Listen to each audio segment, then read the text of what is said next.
ብርቱካን እባላለሁ። ተወልጄ ያደኩት ስናን ወረዳ ነው። ከእናትና ከአባቴ የመጀመሪያ ልጅ እኔ ነኝ። እኔን እንደወለዱ ነው አጋጣሚ አባቴም ወደ መንትን ያለ የተሰደደው። እናቴ በህይወት ያረፈችው በወሊድ ምክንያት ነው።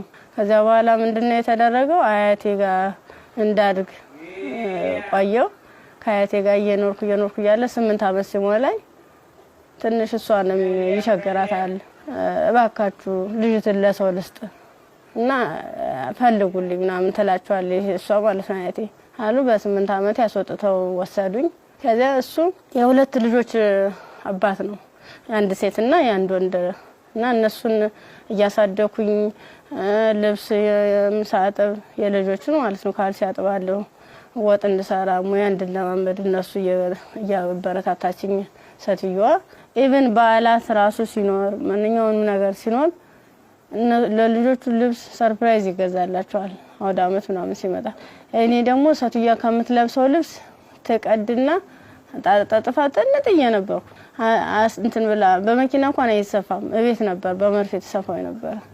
እሱን ለብሼ እሄዳለሁ። ጫማም የተወርቁ የወደቀውን ልጆች ተጠቅሞ የጨረሱትን እሱን ሰጎትት ምንስል የባለም እንደዛው እየተማርኩኝ እያለ የሆነ ደረጃ ተሸላሚ ሆንኩኝ።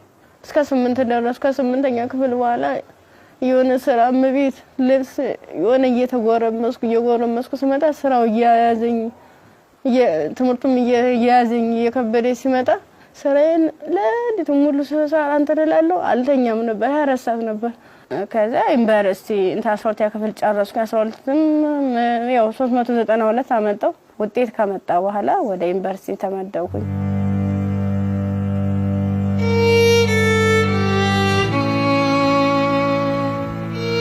ዲፓርትመንት መረጥ በፋርማሲ ግስገባ በቃ እነሱ ራሱን ማበረታታት ጀመሩ። አይዞሽ ኢቭን ደፍተር እስክሪብቶም የሃንዳውትም ሙሉ ነገሩን እየሸፈኑልኝ ነበር እነሱ ነበሩ ቢሮ ላይ ማለት ነው። አሪፍ ውጤት ነበረኝ። ከዛ መጨረሻ ላይ ልክ 1 አመት ተማር፣ 2ኛ አመትም ተማር። 2ኛ አመት ላይ የተወሰነ ረብሻ ይከሰታል በሰዓቱ ማለት ነው። ረብሻ ሲፈጠር ምንድነው 3 ሰዓት ነው ከሌሊቱ 3 ሰዓት ላይ እኔ አጋጣሚ ከልጆች ጋር እንትን ነበርኩ፣ ላይብራሪ ነበርኩ። እኔ ወደ ውስጥ ስንመለስ ውስጥ ላይ የሆነ ሰው ሲተኩስ ከውጭ ላይ ይቀባበላሉ። ከዛ ኧረ ምንድነው በዚህ ውጡ በዚህ ወረዱ እንዲ ወንበስ በሉ እንትን ታኙ ተንበልበሉ ምናምን ይሉናል። ከዛ ልክ እየተኛን እየተሳብን እንደባብ እየተሳብን እየሄርን እያለ መጨረሻ ላይ እዚህ ጋር ግቡ በቃ እናምልጥ እንደዚህ ያለን ሰዎች ለካ ውስጥም ውጭ የሚተኩሱ የነበሩት እነሱ ናቸው።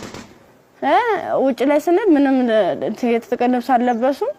ከዛ አንደኛው ትጥቅ የለበሰው እዚህ ጋር ግቡ፣ ምክንያቱም እንደዚህ ድብልቅልቁ እየወጣ ነው እንዴ ህይወታችን ማትረፍ አትፈልጉም ሲለን እሺ ብለን ታርጋብገመን ሁላችን ሰዎች አንድ ላይ ወጥተን ገባን። አንድ ላይ ገባን። በቃ ፍስፍስ አርገው ይዘው ሄዱ። እየከለሉ ሄዱ። ምንድነው ወደ ጫካው ስንዳረስ ሰውነታቸውን መከለል ጀመሩ። ያ ማለት ምንድነው አይናቸው ብቻ እንድትታይ ነገር ግን ሌላ አካላቸው እንትና ሙሉ ብረት ነገር ነው። ስንገባ ምንድነው ኖርማል ወታደር ነበር። ግን እኔ ምን እዚው ላይ እየቀየሩን ምን ሰዓት እንደቀየሩ ማላየናቸው። ከዛ እየሄርን እያለ ጫካ ስንጀምር መኪናውን ከዚህ በኋላ መኪና መግባት አይችልም ወራዱ በእግራችን ዱብ እያለ ነው የምንሄዳው። ልክ በእግራችን እየሄርን እያለ እንትን አይናቸው ብቻ እንድትታይ ሌላቸውን ሸፈኑና ጸጉራቸውን ገለጡት። ያኔ ኬፕ ነገር ነበር የለበሱ። ጸጉራቸውን ሲሉት እንዴ እንደሹ ቀጥ ያለ ነው። እንሄዳለን መንገዱ ያልቅም። 6 ሰዓት ፈጀብን።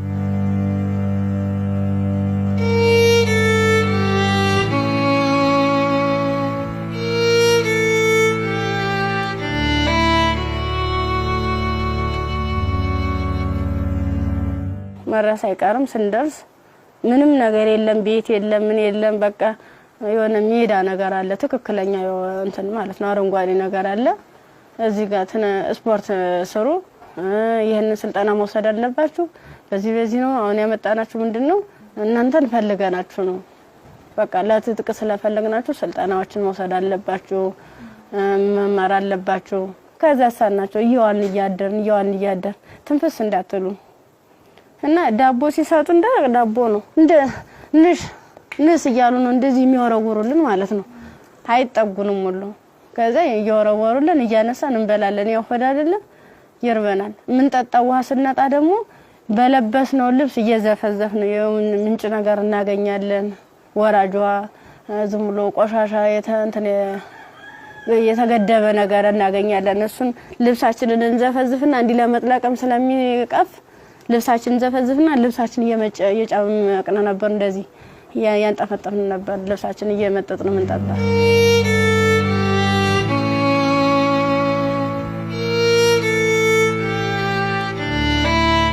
አመት ከ6 ወር ከሞላ በኋላ በቃ ስራችንን እንጀምር ይለዋል አንደኛው ማለት ነው ስራችንን እንጀምር ፕሮሰሱ አልቋል ያቀርነው ጊዜ እስከዚህ ነበር ምን ፈልገውን ነገርም ተሳክቶልናል አሁን ደግሞ እንቅስቃሴ እንጀምር ዳይ ምናምን አሉና መጀመሪያ ላይ ልብስ ነው አውልቆ የታዋን ሙሉ ልብሳችን እና አውልቀን ነው እንግዲህ እንደንተን ሶስቶቹ አራቶቹ ተሄዱ በኋላ እኔ አምስተኛ ላይ ነበርኩ በአምስተኛው ሰዓት ላይ ምንድነው ታኛው ከተኛው በኋላ እየተካኩ ነበር ሲደፍሩ የነበሩ ማለት ነው ከዛ እየተካኩ እየደፈሩ ካደረጉ በኋላ ከደፈሩ በኋላ ምንድነው እንትን ራሴን ስስት አይ እንደዚያ ከሆነማ በዚህ ነው ስሜታችን የሚኖርልና እንደዚህ ያደርጋ ይሆነ እንደ 6 አይነት ነገር እንደ 6 ይሆናል እንደ ፌሮ እንዲ ነው ቀጥታ እንደዚህ ሲወጉ የነበረ ማለት ነው ጥቅጥቅ ካደረጉት በኋላ ስዳስ ሰው ራሱ ቁስሉ ይታወቀኝ ነበር ዘንዲታኝቼ ወድቄ ራሱ ማለት ነው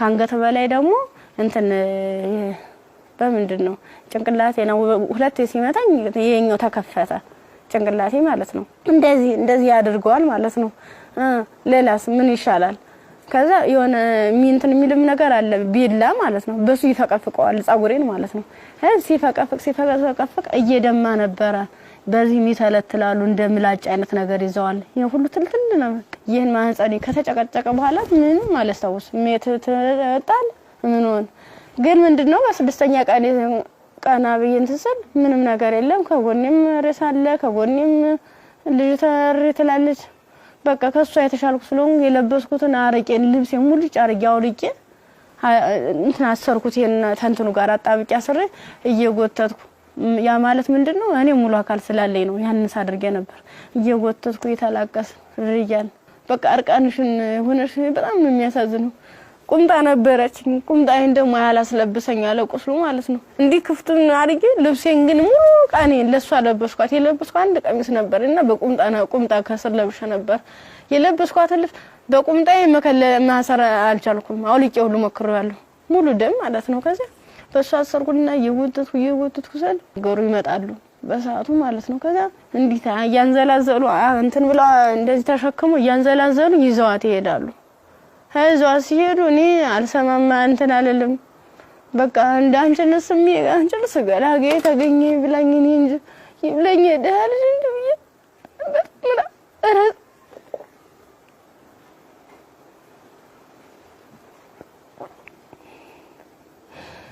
ይብለኝ እኔ እንጂ ብዬ ያርኩኝ ከዛ ያርኩኝ አላቋርኩኝ ሀገሩን እንዳልጠየቅ ምኑን ልጠይቃቸው በቃ ውስጥ የተጨነቀው ሁሉ መጨረሻ ላይ ጫካውን ስጨርስ ከተማ አገኘሁ ከዛ አባቴ እኔ ምን ዩኒቨርሲቲ ተማሪ ነበርኩኝና ልብሴን አጋጣሚ ልብስ ለብሼ እጅ ሌባ ወስዶብኝ ነው እስኪ እባክህ ግዛልኝ አልኩት ስገዛለው 50 ብር ሚላ ሳናገኝ ከሱ ላይ 50 ብር ከፍሎ ለካ አንድ ዝምሮ ጥቁር አይነት ነገር ነው እሷን አለበሰኝና በቃ ለልጅሽ ሊሊ ብሎ ዩኒቨርሲቲ ሲሄድ ቀጥታ ዳይሬክተሩ ቢሮ ነው የገባሁት ከዛ ቀጥታ ዳይሬክተሩ ቢሮ ስገባ ምንድነው ሙሉ ነገሩን ካየ በኋላ ህክምና ውስጥ እንደገባ ማህፀኔ እንዲታሸግ ከአንገት በላይ ያለው እንዲታሸግ ተደረገልኝ አሳሸገኝ እያለ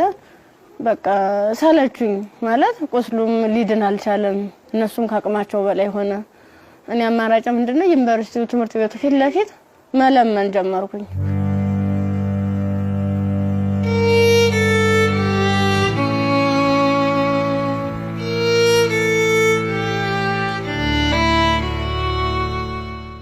እንደ ኢንፌክሽን ፈጥሯል መሰለኝ ብዙ ቀን ስለቆየው 6 ቀን ማለት ቀላል አይደለም። ያን እየቆራረጡ እያወጡ እያስተካከሉ እያጠቡ ሲሉ መጨረሻ የልብም ኬዝ እንዳለብኝ የታወቀም እዚያ ነው። ልክ በራሳቸው መኪና ነው ወስደውኝ አምጥተው እዚህ ጣሉኝ፣ አዲስ አበባ ማለት ነው። ከዛ አዲስ አበባ ሲጥሉኝ ምንድነው ወዴት ልሂድ በቃ ህይወት መስቀልቅል ላለብኝ እብድ ሆንኩኝ፣ አበርኩኝ። ከጊዮርጊስ ወደ ማርያም ሄድኩኝ። የማርያም ቀን ነው ልሂድ እስኪ ምናምን ብዬ ሰው በሚሄድበት እየተከተልኩ እዛ ስል ቅድስት ማርያም ይላል። እዚያ ቁጭ ብዬ እየለመንኩኝ ታገኘኛለችና ብር ትሰጠኛለች። 50 ብር ተሰጠች። በኋላ ምን ፈልገሽ ነው ምናምን አይዞሽ ምናምን አለችኝ። እኔ ኮሌጅ ተማሪ ነኝ እና በዚህ ረብሻ ምክንያት ነው እንደዚህ ተፈጠረው። እንዴት ላድርግ እንዴት ልሂድ ብለሽ አልኳት። የት ልሂድ ብለሽ ስላት አይ እንደዚህማ ከሆነ ክሊኒክ ጤና ጣቢያ እንውሰድሽ ብሎ ጤና ጣቢያ ሲሄድ የምጥ መርፌ ሰጡ። እስቲሽ አደረጉ። ከተወለደ በኋላ በጣም ራበኝ። በቃ ምኑን ማጣው ሳጣ ሲርበኝ ማዘር ተሬዛ ጋር መጣሁኝ። ምን ላድርግ አልኳት። በቃ ጨለመብኝ፣ እባክሽ አስገብኝ ስላት ከጎንሽ አለን ብላ መድኃኒቶቹንም ያንዳንዱ የሕክምና ክትትሎችን እያደረጉልኝ ውስጥ ላይ ከነሱ አቅም በላይ የሆነውን ሪፈራል ተጻፈልኝ። በረንዳ ላይ የነበርኩት ወደ ቤት እየተቀየረ ሰው ቤት ማደር ጀመርኩ። እያልኩኝ በእነሱ ጥረት በእነሱ ጥንካሬ በማዘር ተሬዛ ማለት ነው ለልጁም ሆነ ለኔ ሕክምና ወጪዎችን ያንዳንዷን እየሸፈነች እሷ እንደ እናት ሆና እየመከረችኝ እያጽናናችኝ እንባዬን እያበሰችኝ ነበር። አንድ እሷ ናት።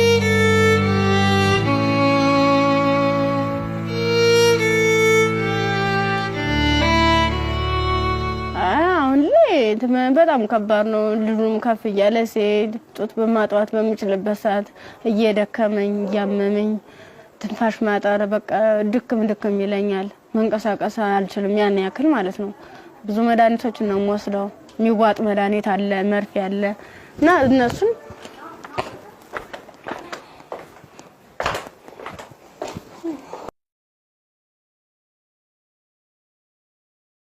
አይው እነዚህ ነው መድኃኒት እየወሰድኩ ያለ በቃ እነዚህ